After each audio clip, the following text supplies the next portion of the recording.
Les itinéraires du paradis de Cheikh Ahmadou Bamba. Préambule.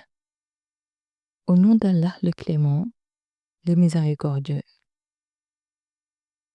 La science se divise selon les savants en deux parties, ésotérique et exotérique. L'exotérique régit l'action des hommes, l'ésotérique les états d'âme. La première est connue sous le nom de fiqh ou jurisprudence et la deuxième est appelée tasawwuf ou soufisme.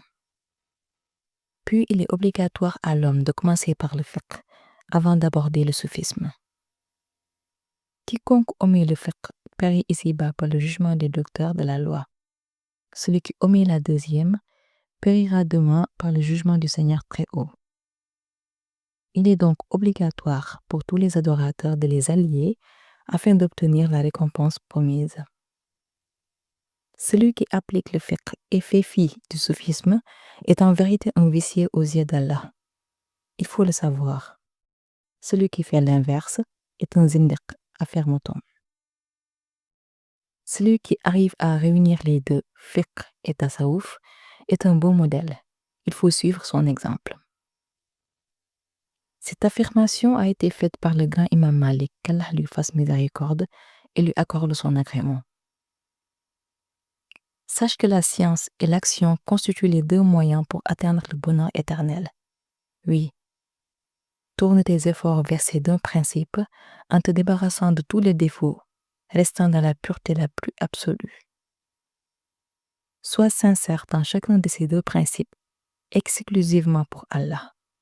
De la sorte, tu posséderas de belles particularités et tu bénéficieras d'être compté parmi ceux qui suivent la tradition de l'élu d'Allah, Mohammed, que le Créateur lui accorde salut et bénédiction, qu'il les accorde à sa famille, à ses compagnons et à tous ceux qui suivent leurs traces en les imitant. Efforce-toi d'accomplir habituellement les dures et bonnes actions avec vigueur et éloigne-toi de la paresse. Conduis-toi de la manière dont tu te serais conduit si tu savais que ta mort est très imminente. Si tu supportes ici pendant un laps de temps une quelconque peine dans la réalisation de ces deux principes, tu seras sauvé, mon cher, et tu te réjouiras éternellement demain dans le paradis du Maître des cieux. Sache qu'allier beaucoup de science et d'action pourrait constituer une grande illusion pour l'homme si elles sont entachées de défauts. De même, l'homme est également dans une dangereuse illusion s'il renonce à allier science et action de peur de ne pouvoir atteindre la sincérité dans celle-ci et dans son cœur.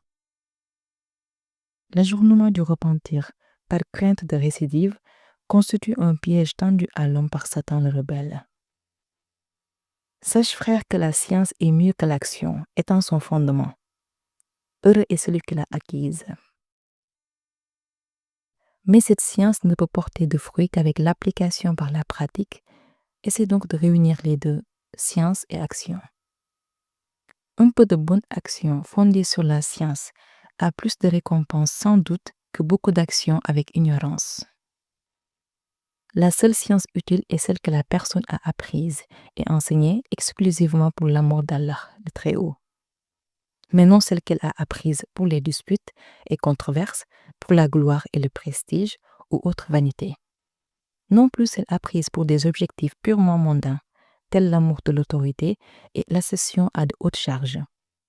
Ni celle apprise ayant pour but d'attirer des cœurs vers soi dans l'amour de ce bas monde. Quiconque a étudié la science religieuse fournissant les efforts nécessaires pour les objectifs précités, s'il ne se repent pas avant sa mort et sa vieillesse, s'il ne rectifie pas ses erreurs de jeunesse, celui-là n'aura le jour de l'interrogatoire et du règlement des comptes que blâme et châtiment, car sa science deviendra un argument contre lui. Il faut craindre et éviter cet argument. La science utile est celle qui inspire aux savants la crainte d'Allah, le Créateur des adorateurs. C'est cette science qui inspire l'humilité, l'ascèse, la bonne conduite, le sentiment de son insuffisance et sa dépendance à Allah. C'est celle qui purifie son cœur, dompte sa passion mondaine et l'empêche de commettre des péchés, de transgresser les prescriptions du Créateur des mondes. La science qui n'a pas ces qualités ne protège personne d'être jeté demain dans les feux de la guerre. La meilleure des sciences dans leur ensemble est sans controverse, celle qui traite de la théologie, profession de foi musulmane, puis vient l'exégèse coranique et ensuite les sciences de la tradition prophétique hadith, c'est l'opinion de Al-Daymani. Après les trois précités vient la jurisprudence al-fiqh et ensuite viennent les connaissances culturelles qui sont des instruments tels que la grammaire arabe, la prosodie, la rhétorique, la langue arabe, etc. La meilleure des actions religieuses est celle dont le profit est multiple, touchant le plus grand nombre possible de personnes, telle la science qui éloigne l'ignorance, écarte le mal et l'imperfection, ainsi tout ce qui profite à l'homme sage dans sa foi. Aussi, l'action qui purifie le cœur est celle accomplie avec persévérance, fût-elle en faible quantité. Telle est la vie du sage. Et toute action pénible et dure sur l'âme charnelle, telle que la dépense des biens par rapport à une personne avare, le jeûne pour un vorace, la discrétion, le fait de cacher ses bonnes actions et ses qualités, pour une personne qui a la soif de célébrité et de précédence. La pire désobéissance est celle qui endurcit le cœur et fait oublier Allah et son adoration. La meilleure mention des noms d'Allah zikr est la lecture du livre d'Allah, le Coran, avec compréhension et réflexion. Un seul verset lu avec réflexion est plus méritoire que la lecture de tout le Coran sans réflexion. Que cette lecture se fasse, le texte sous les yeux ou en priant à haute voix, cela s'il n'y a pas risque d'ostentation. La prière facultative dans sa chambre a un avantage prestigieux, mieux dans la nuit et surtout dans sa dernière partie. La chose la plus souhaitable aux yeux des morts est de pouvoir revenir à la vie, ne serait-ce qu'un tout petit laps de temps qui serait pour eux l'occasion d'accomplir un bienfait qui leur serait utile à leur retour dans l'autre monde. Profite donc du reste de ta vie en regrettant le passé non utilisé dans les bonnes actions et précipite-toi dans la direction des œuvres pies avant qu'il ne soit trop tard. Ne néglige pas d'améliorer ton fort intérieur en prenant soin de ton caractère. Sois, cher frère, parcimonieux dans l'emploi de ton temps, mettant à profit chaque instant de ta vie et chaque respiration, et demande tout le temps des comptes aux membres de ton corps.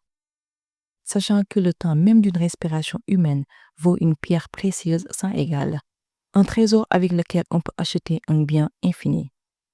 Sois intelligent, laisser passer ce temps sans bonnes actions est une grande perte le jour du jugement dernier.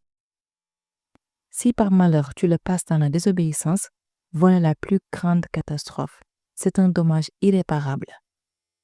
Vivifie alors les heures de ta vie par des actions facultatives après avoir accompli les obligations, en fuyant la négligence.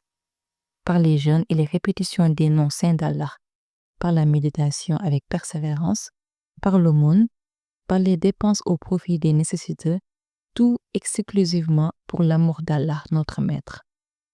Fais toujours du bien, notamment dans les jours excellents et préférés, envers les plus proches et aussi envers les vertueux. Il convient de t'évertuer dans le travail tout le temps, avec la bonne intention de bien faire, sans jamais te lasser. Il est de même considéré comme acte méritoire le fait de faire parvenir la joie et les bonnes nouvelles aux musulmans, mais jamais la mauvaise nouvelle ou le mal. Réserve-toi pour le jour du jugement dernier un viatique qui te serait utile en pratiquant un des innombrables werds, fût-il peu, qui te serait demain d'un profit quelconque au jour de l'angoisse et de la peine.